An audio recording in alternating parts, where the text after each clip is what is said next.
I would like to apologize in the name of our Secretary of Culture, André Sturm, who's not going to be able to attend today because apparently the City Council is surrounded by people striking, so they're not able to leave the City Council, the Prefeitura.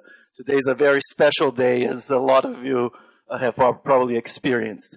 So I would like to call Dr. Alexandre Tadeu Navarro to the panel. He is not Secretary of Culture, but is someone who is deeply involved with cultures from around the world. Is also someone who we've been talking about India quite a bit today.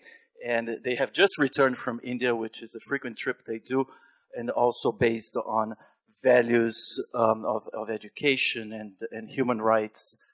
And he is the director of, the coordinator of the legal counsel at Sinduscon. It's important to say that Sinduscon is going to be one of our partners at this initiative, for which we're very thankful, Dr. Tadeu. So please go ahead. Then I'd like to call Adriana Braghetta. For those of you who are involved in international arbitration, you understand what an honor it is to have Adriana Braghetta with us. She's not only nationally, not only in Brazil, a great name, she is worldwide known as one of the most renowned arbitrators and specialists in international law. Partner at Luiz Olavo Batista Advogados. Thank you very much. And then I would call Denise Damiani, who is not here because she's my sister, but she is here because she's someone who is very an activist in the world of women rights and women inclusion, of gender inclusion in Brazil. And I think she has some very good news to share with us today for some of the successes that they were able to reach today as one of the founders of a program called, it's not a program, it's an institution called Women of Brazil, Mulheres do Brasil. So thank you, Denise. And Eduardo Farias, a former minister diplomat of our Foreign Ministry, Minister of International Affairs, External Affairs of Brazil, also someone who's an intellectual, someone who is going to be able to share with us some of his visions on conflict resolution from the perspective of culture. So, go ahead.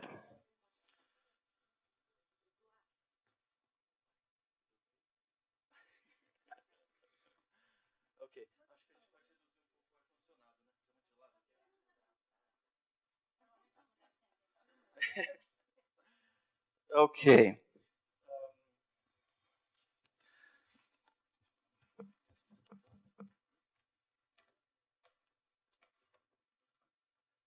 So maybe today we'll start with Eduardo Farias. And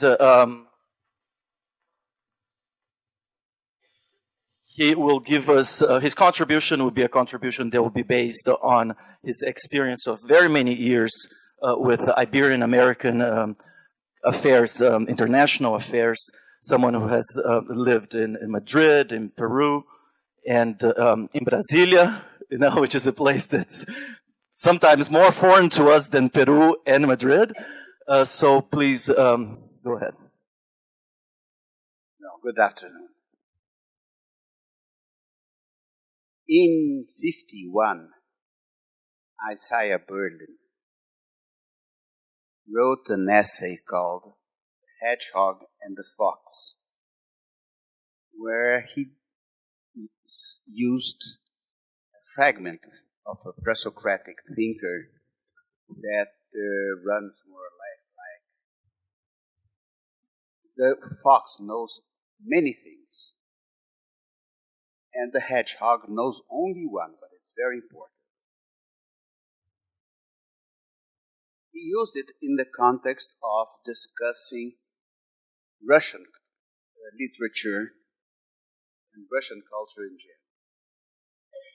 In 1994, a Chilean sociologist who lived in the States, Claudio Bellis, wrote a book called The New World of the Gothic Fox, where he tries to transpose or adapt this position hedgehogs and foxes, to the political and sociology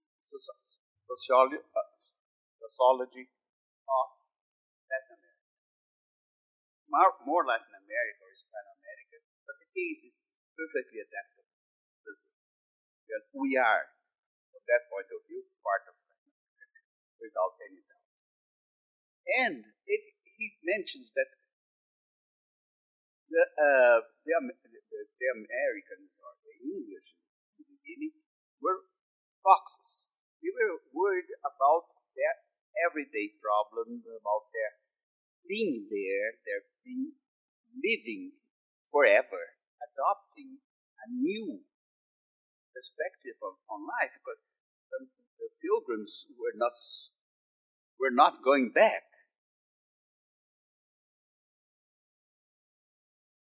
Latin America, on the contrary, was occupied by Spaniards and Portuguese, that were conceived their stay in the Americas as a grudge, and that they had to use it to get money. So there was the relationship between American, North Americans, and England and the United States and Latin America. It was completely different because they thought in the English or the Americans had to think of lots of different things. They were building a plan. The Latin Americans, no. They were only thinking getting money out of America or getting gold or getting silver out of them. But Claudio Vélez established another opposition. He said that the foxes were Gothic, in the sense that the traditional Gothic perspective on a building is something that you cannot see it from immediately, the whole building. The Gothic cathedral is something that you discover little by little. You can change your opinion and you change your vision of the phenomenon. And the Latin American hedgehog is Baroque. But it's a big spectacle. They need dramatic of a big statement. And that reminds me of a case that I lived, that when President Clinton in 90,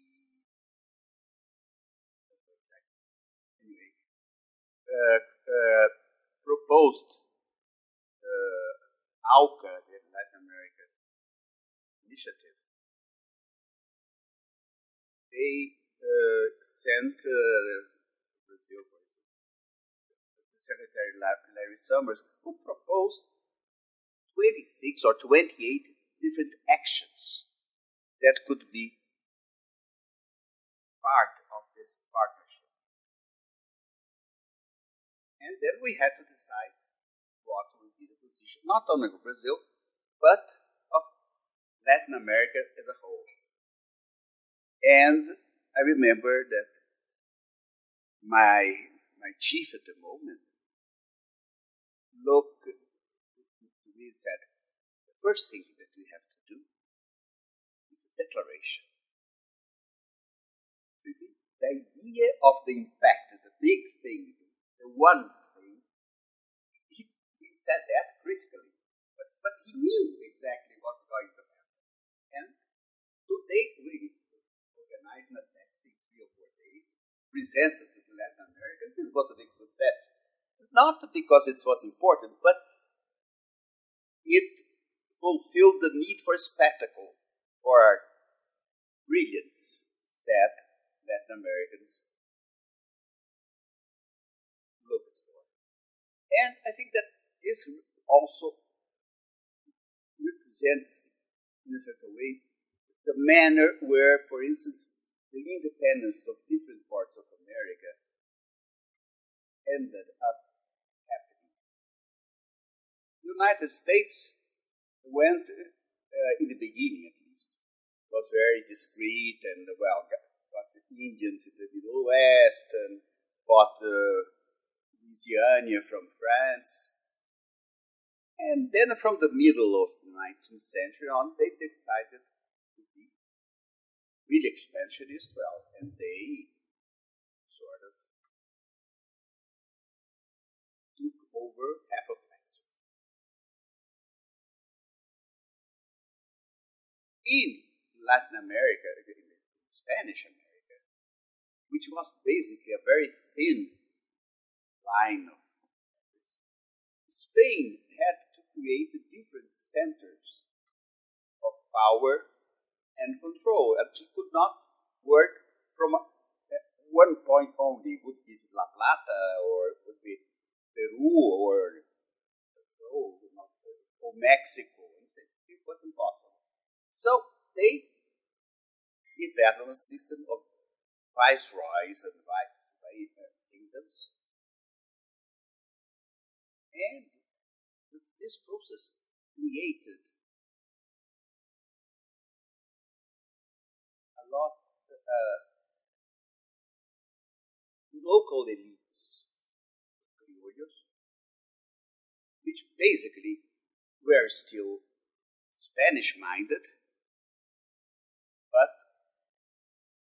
they were already seen out of Latin America as an alternative. Spain was falling apart. And so the Latin American independence fight was fought in different places at more or less the same time, and always with some sort of caudillo, like O'Higgins or San Martin, or the third one, Bolivar. Brazil was different because Brazil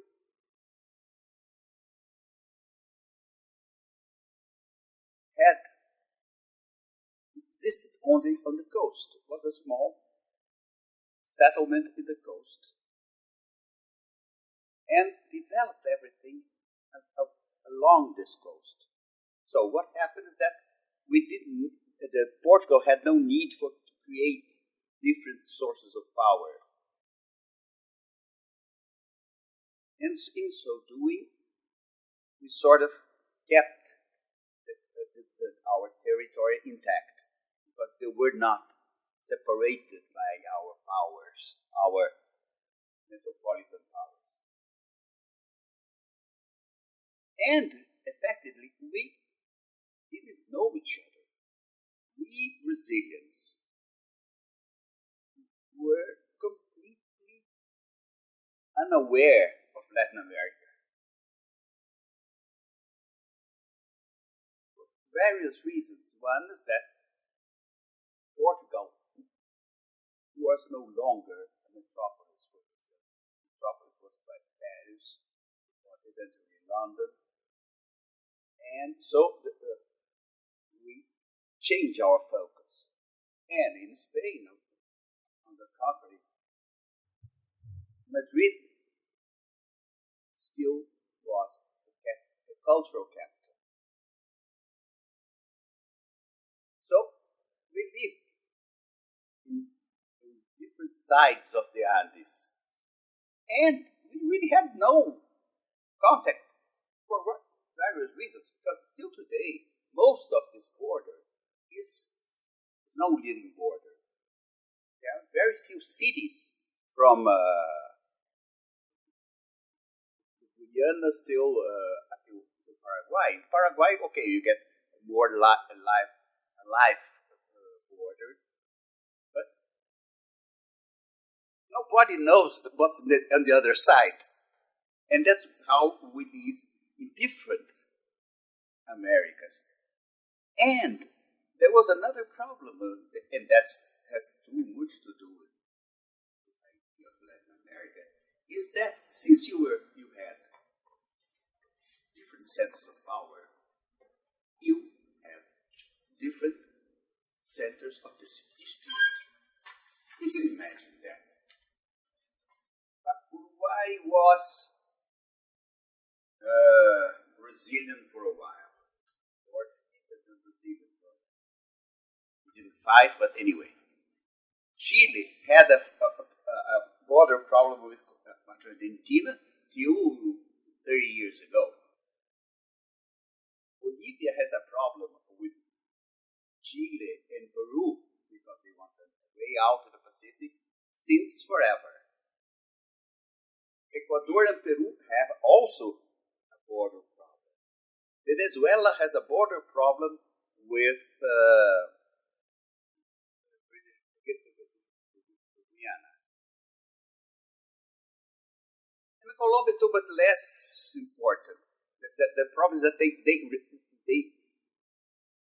consider themselves owner of a big part of the British Guyana. And we didn't have that problem because we only had one center of power.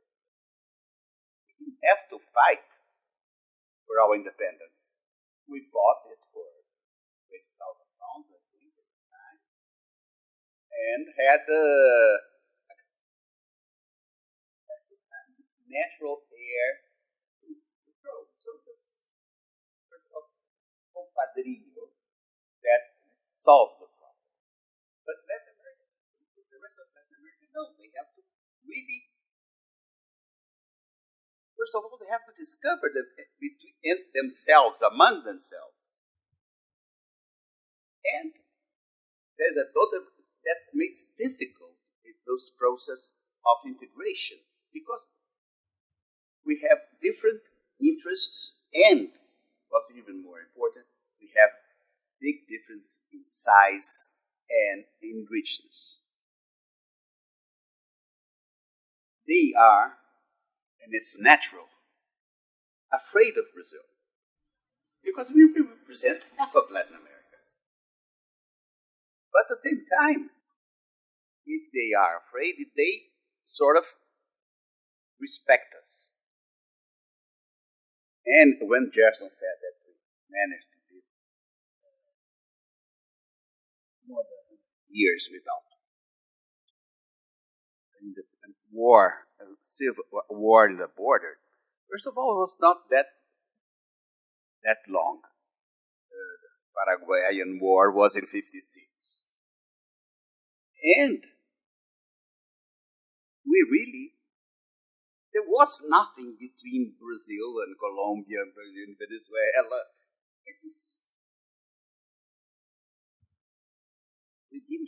We had border problems because we had no borders.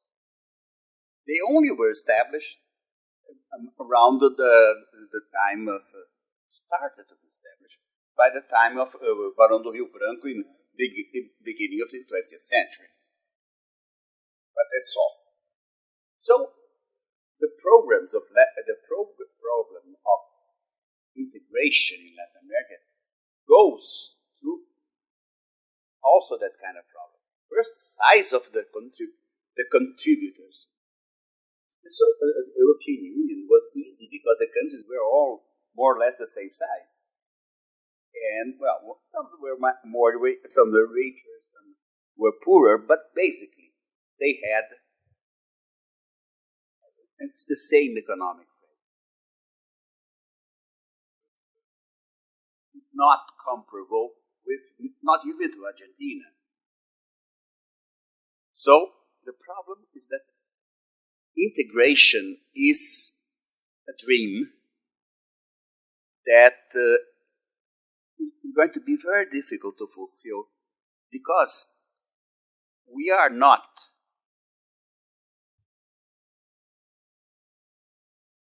accepting, we will never accept limitations to our nationality and our national power because that's what created, that's the idea behind the Latin American and Brazil. Because we're countries that see they became countries because they were proud of their independence. So to accept limitations to this power is something that is important. So the work in mediation or in at the level of countries is completely different with arbitration because there are no further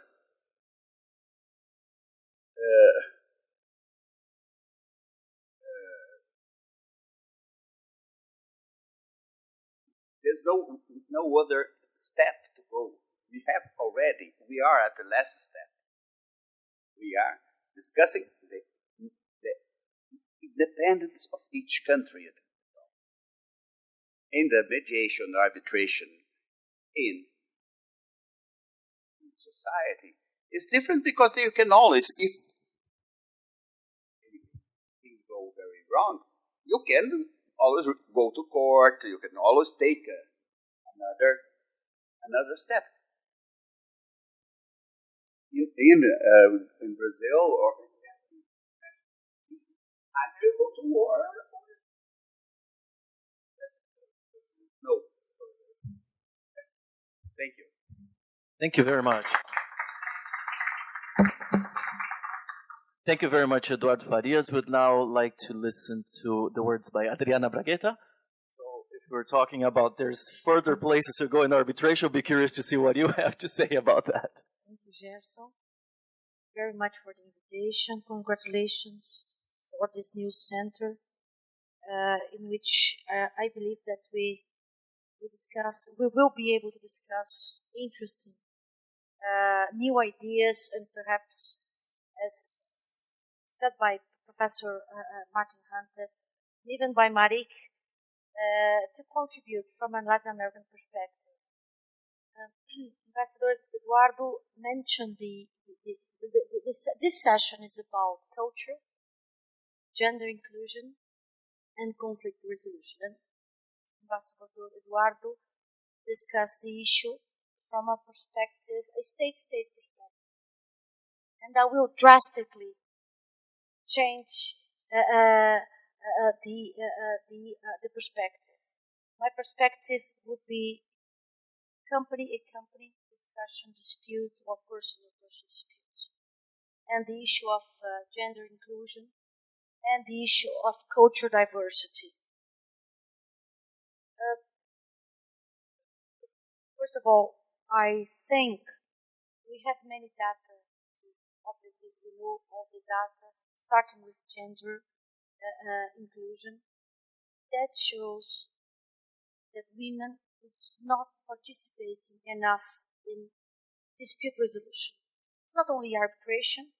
When I graduated not so long ago, 24 years ago, I remember that the president of the Court of Appeals in São Paulo used to say in 93 that women were not tailored to be good judges. That you shouldn't go for this a sort of role in society. And we know that 20 years after that, almost 50% of Brazilian judges are women, and more than 50% of law students are women, and female judges are doing an extraordinary work. They pay more attention to detail. Sometimes they are more tolerant to social disputes than men. So they are doing their part, and we can gladly say that this president of the Court of Appeals, he was completely wrong in the 90s.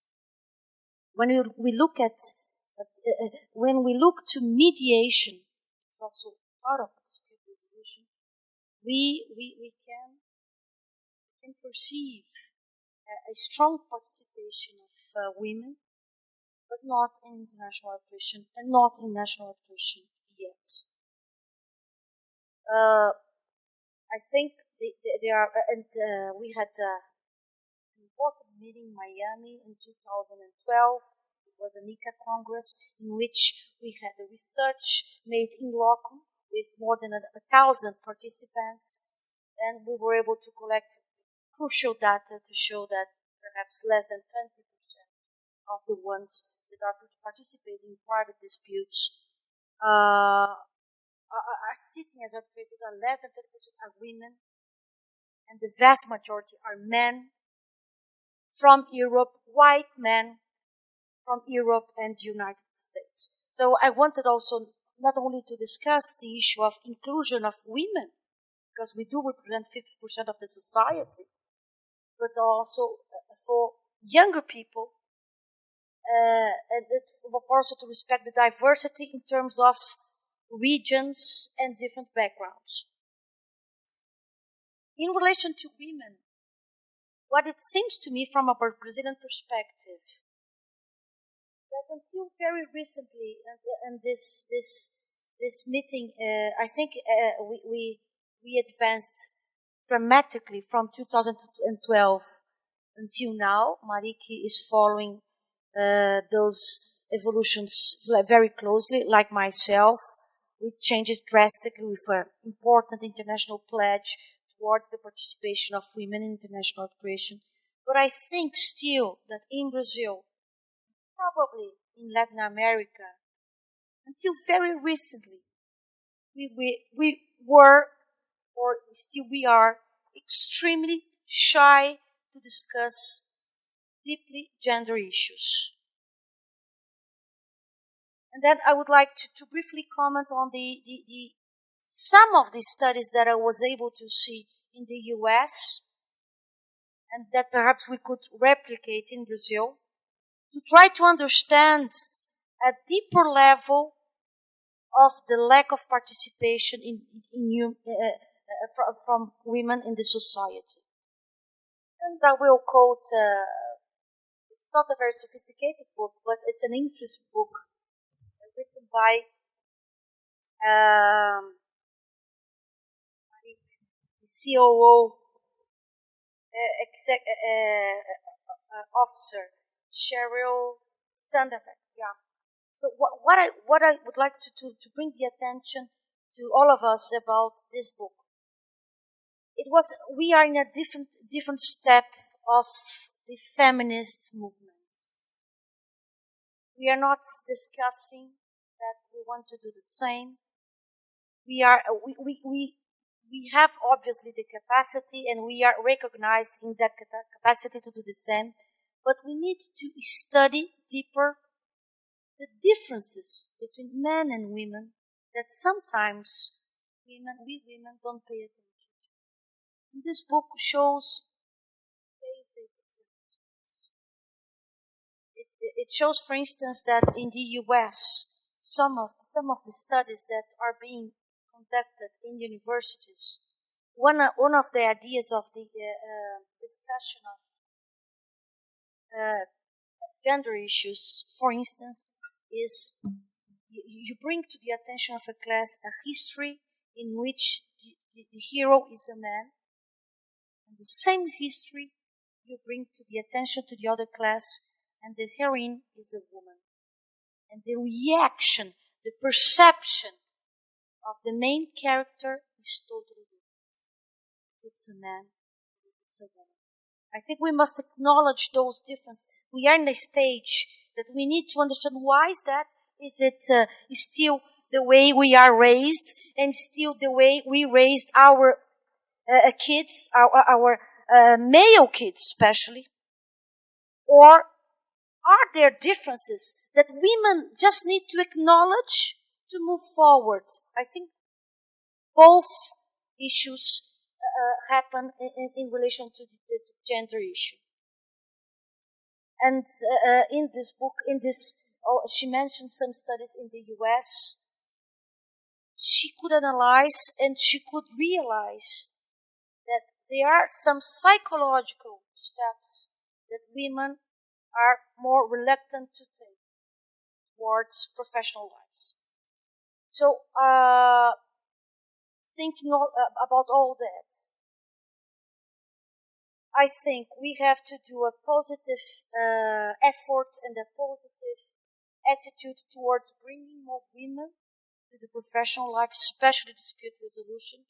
But I think, especially as Center for Studies, need to discuss in a deeper way, the gender issues that we are still very shy in Brazil and reluctant into really discuss. It seems that we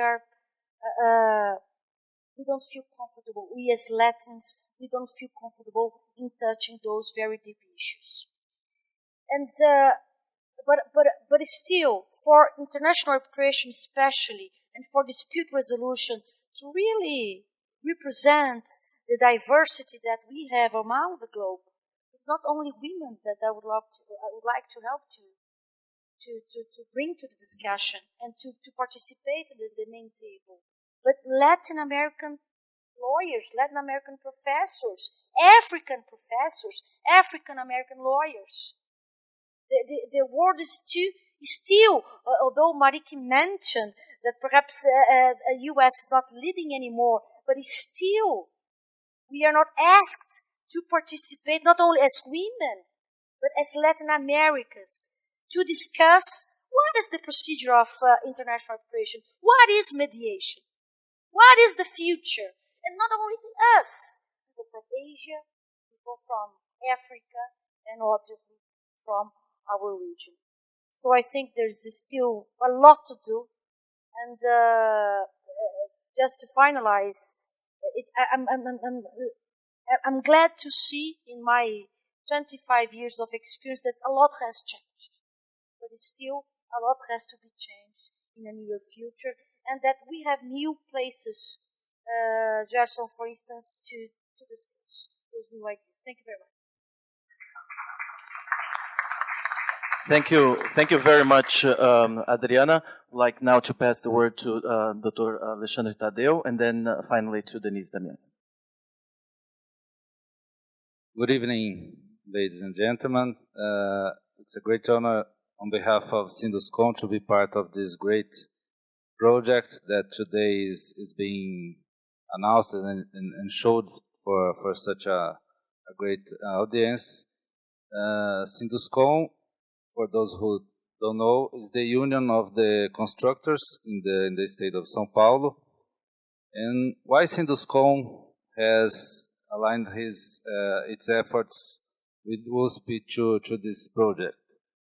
Because to develop more and more the methods for solution of disputes, the alternative methods is of great importance for Sinduscon, because the judicial courts are absolutely out of case. It's not working. Not only for the constructors, but for anyone. It's not working here. Okay, sorry. So Sinduscon has decided to put efforts on that, and to align its efforts with USP to create the CRC is not to do the same of other institutions of arbitration and alternative methods. It's to do different, not because it's not working in other institutions. It's because after 2 decades of great success in arbitration and in other methods, we can see some problems in this, we would say, in this market. And these problems are not being well discussed publicly. They are being discussed in silent words, in closed doors. And it's no good. The good way of arbitration, for example, is going on. It's going well, but the problems are growing in the same velocity, and it's not being discussed. It's not being faced. Maybe due to a Brazilian cultural problem, which is fear to discuss, fear to face the problem. Brazilian usually waits for the problem to become huge and then face it. But it's not wise. Should be much more easy and much more successful if we could face the problem as long as we discover it.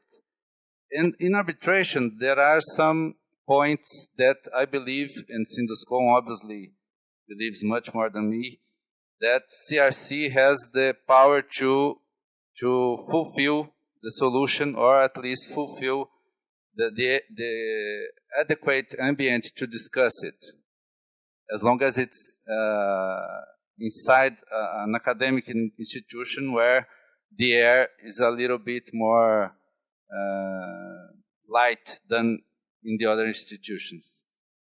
And what are these main problems that we believe we can discuss and create a different way to do? The first one is the monopoly of lawyers in arbitration. Not only lawyers at all, white men lawyers. Arbitration is almost 100% of a white men lawyers market, especially in Brazil. And why that? Arbitration don't need to be done only by lawyers. Obviously, that the president must be, I would say, lawyer, because there's need to follow the procedure.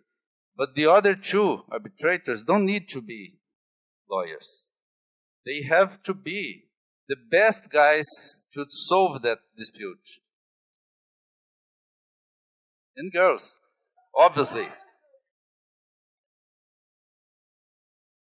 Only men and only lawyers are not doing the best way. Obviously, there are women, there are engineers, physicians, economics, and many other professionals that will be much more able to create a great solution for that dispute. And CRC, I believe, will face it differently. The other thing is to create real limitations to the operators of arbitration. What are these limitations? To discuss and to open not only the deep conflicts of interests, the soft conflicts must be open as well. Not only those box checking on the letter of no conflict. How many situations, as Julio has told us, some good examples of great conflicts that are not discussed. And what's the end of this? Bad solutions or uncomfortable solutions in an arbitration. Obviously, who doesn't win an arbitration in the whole or in part, where there was a soft conflict? Obviously, that will put the reason of the solution in such way to the conflict. And that arbitration will be marked as a bad example. And this, how to solve this? Creating real limitations for the operators in a chamber or in a center like CRC must be. Another limitation, how much we see now in the Brazilian market, especially, that concept of my arbitrator, my mediator. Which is my arbitrator? The arbitrator that I, as a company or a law office, usually use in arbitrations. What's this? It's a conflict. Obviously that it is. But it's not being discussed in the wide way it has to be. And we believe that it has to change, or at least being discussed in open doors, not only in 2-3 people closed door situations. And to end my speech, the other point that we believe must be discussed is the condition of the operators in arbitration or in mediation, whatever. It's only a condition. It's transitory. It means that the operators in this situation has to have conscious of its condition. It's only a transitory condition. It's very bad to see people being professionals as arbitrators. Arbitrator has to be a subsequent condition of a good professional. A professional as arbitrator is no good for anyone, despite the capacity of this guy. And this has to be discussed as well. And the last thing is to see that CRC must have the ability to show the public institutions that it's going to be a neutral ambient for arbitration. Because obviously, a public institution, a state or a municipality, won't have comfort enough to use arbitration when the institution is a private one. Because public institutions have temporary governors, sometimes for 2 years, sometimes for 4 years, 5 years, whatever. This guy will sign a contract pointing out arbitration as a solution method, but this arbitration probably will happen if a problem occurs after his mandate. And it has to be very comfortable, very neutral to really start to be used. In other way, it won't be a solution, at least in Brazil, for public contracts. And that's it. The alternative methods must have strong foundations to maintain as strong ways to solve disputes. And these foundations are being collapsed silently due to these problems. And Sinduscom will do its best efforts to be hand by hand with USP and the other partners of this project to make it different. Thank you very much. Thank you very much, Dr. Alexandre Tadeu, and also for the support of Sinduscom in this initiative. And now the last contribution by Denise Damiani. Thank you for the invitation to be here today.